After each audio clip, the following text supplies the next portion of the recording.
नमस्कार दोस्तों, मैं आपके पास लुब्रिकेंट का सेकंड लेक्चर चालू कर रहे हैं, जिसमें आपका मैकेनिज्म है। पहला वीडियो में लुब्रिकेंट क्या है और उसका क्लासिफिकेशन बताया गया था। अब यहाँ पर उसका लुब्रिकेशन का मैकेनिज्म यानी कि कैसे यह कार्य करेगा। तो इसमें दो तरह का होता है। तो पहला है थिक फिल्म लुब्रिकेशन और दूसरा होता है थिन फिल्म। तो हम लोग थिक फिल्म यानी कि मोटी लुब्रिकेंट डालेंगे, है ना, दो मूविंग पार्ट्स ऑफ मशीन के बीच। तो उसमें पहला थिक फिल्म लुब्रिकेशन को हाइड्रोडायनेमिक्स भी कहा जाता है। तो यह देख लो, यह आपका मूविंग पार्ट्स हो गया और इनके बीच थिक लेयर ऑफ लुब्रिकेंट डाला गया, जिसकी जो मोटाई होगी, थिकनेस 1000 एंगस्ट्रॉम, है ना, 10⁻⁻10 मीटर। यहाँ पर आपने क्या डाला, आपने लोड डाला। तो लोड डालोगे तो प्रेशर डेवलप होगा इस लुब्रिकेंट पर। जो हमारा मूविंग सरफेस के चारों ओर प्रेशर डेवलप हो गया, इसलिए इसको प्रेशर लोड के कारण जो प्रेशर उत्पन्न होती है उसे हम हाइड्रोडायनेमिक्स के नाम से जानते हैं।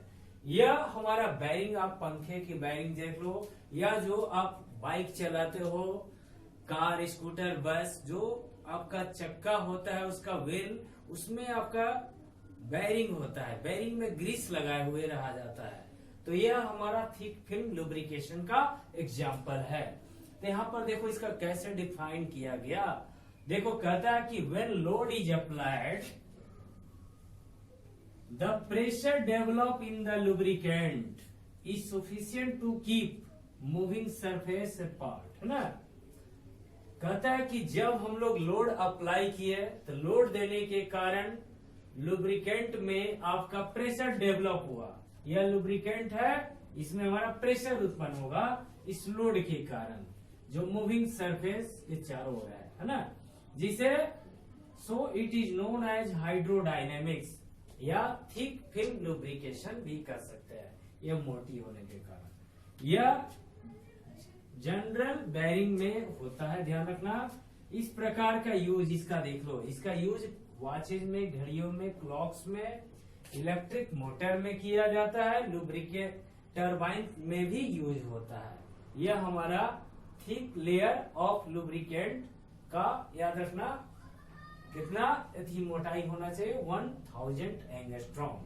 यह हमारा हो गया मैकेनिज्म थिक फिल्म लुब्रिकेशन। ये भी याद रखना कि लोड के कारण लुब्रिकेंट में हमारा प्रेशर डेवलप होता है, जो हमारा मूविंग पार्ट से पार्ट होगा, जिसे हम लोग हाइड्रोडायनेमिक्स कहते हैं।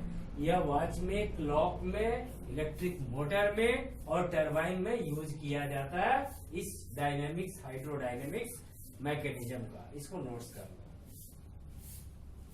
अब सेकंड मैकेनिज्म में आपको बताया जा रहा है thin film lubrication. Thin film यानी कि बहुत ही पतला। जब मेटल संपर्क में यानी कि कॉन्ट्रैक्ट में हो, तो वहां पर लुब्रिकेंट आपको बीच में कैसे डालोगे, तो वहां पर वायल के रूप में लुब्रिकेंट डालेंगे। तो कब डालेंगे, जब मेटल आपका कॉन्ट्रैक्ट में हो और यह लुब्रिकेंट जो है आपका दिखलाई न पड़े। तो कैसे होगा यह कंडीशन, यह आपका देखो सॉफ्ट कैसे होगा, व्हेन देखो this type of lubrication is done. इस प्रकार के लुब्रिकेशन कब होता है, जब continuous film of lubricant cannot persist, जब आपका लगातार लुब्रिकेंट का परत आपको लगातार क्या दिखलाई नहीं पड़ेगी, उस केस में यह हमारा थिन फिल्म लुब्रिकेशन होगा। जहां पर मेटल जो होगा, direct metal to metal contact is possible होगा। जब मेटल एकदम कांटेक्ट में रहेगा, संपर्क में, तो उस केस में हमारा थिन फिल्म लुब्रिकेंस होगा। दिस हैपेंस, इसके द्वारा कब होगा, जब सॉफ्ट होगा, soft start from moving from rest से सॉफ्ट स्टार्ट करेगा मूव करना। इसके बाद स्पीड जो होगा वेरी लो, स्पीड क्या होगा, very low. Load is very high, याद रखना कि लोड क्या बहुत ज्यादा होगा उस केस में। साथ में viscosity of the lubricating oil is very low. जो आप लुब्रिकेटिंग ऑयल इनके मशीनों के बीच डालोगे, उसका विस्कोसिटी बहुत ही कम होगा, जो कि अगला वीडियो में विस्कोसिटी आपको बताएंगे कि विस्कोसिटी क्या है, कोफिशिएंट ऑफ विस्कोसिटी क्या है। इसमें जान गए कि थिन फिल्म लुब्रिकेशन का मैकेनिज्म क्या है। कहता है कि जब मेटल संपर्क में रहेगा उस केस में लुब्रिकेशन का जो परत डालोगे लुब्रिकेंट का, वह आपको दिखलाई नहीं पड़ेगा। यह कब होगा, जब यह शाफ्ट, कोई भी शाफ्ट मशीन का स्टार्ट होगा, कहां से, रेस्ट से स्टार्ट होगा, स्पीड उसका बहुत ही स्लो होगा, बहुत धीरे, और साथ में लोड उस पर काफी डाला जाए, और विस्कोसिटी, लुब्रिकेटिंग ऑयल का विस्कोसिटी बहुत कम होना चाहिए। इसको नोट्स कर लो तो आगे बता रहे हैं। हम लोग थिन फिल्म लुब्रिकेंट में कैसे मैकेनिज्म करेंगे। जब यह डायरेक्ट कांटेक्ट या स्लाइडिंग सरफेस, मेटल का स्लाइडिंग सरफेस हो, उनके बीच आपको वेजिटेबल और एनिमल ऑयल डाल देना है, या फिर ग्रेफाइट और मैग्नीशियम डाइसल्फाइड डालना। यहाँ पर जब वेलोसिटी हाई होगा उस केस में थिन फिल्म यह आपको डालना है लुब्रिकेंट का, ठीक है। तो इसमें क्या करता है कि lubricating oil is filled in between moving और स्लाइडिंग मेटेलिक सरफेस के बीच में, सतह में डाल देना है, which is absorbed on both the metallic surface by any और फिजिकल और केमिकल फोर्स के द्वारा।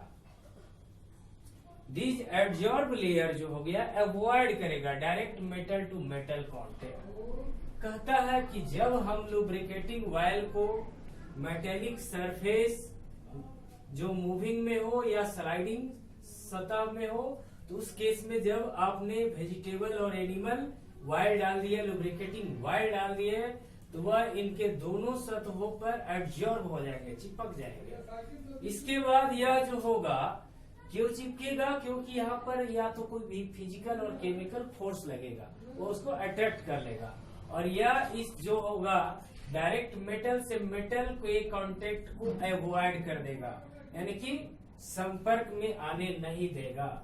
तो इस केस में कहता है कि the load is carried by the layer of absorb lubricant on the both metal surface.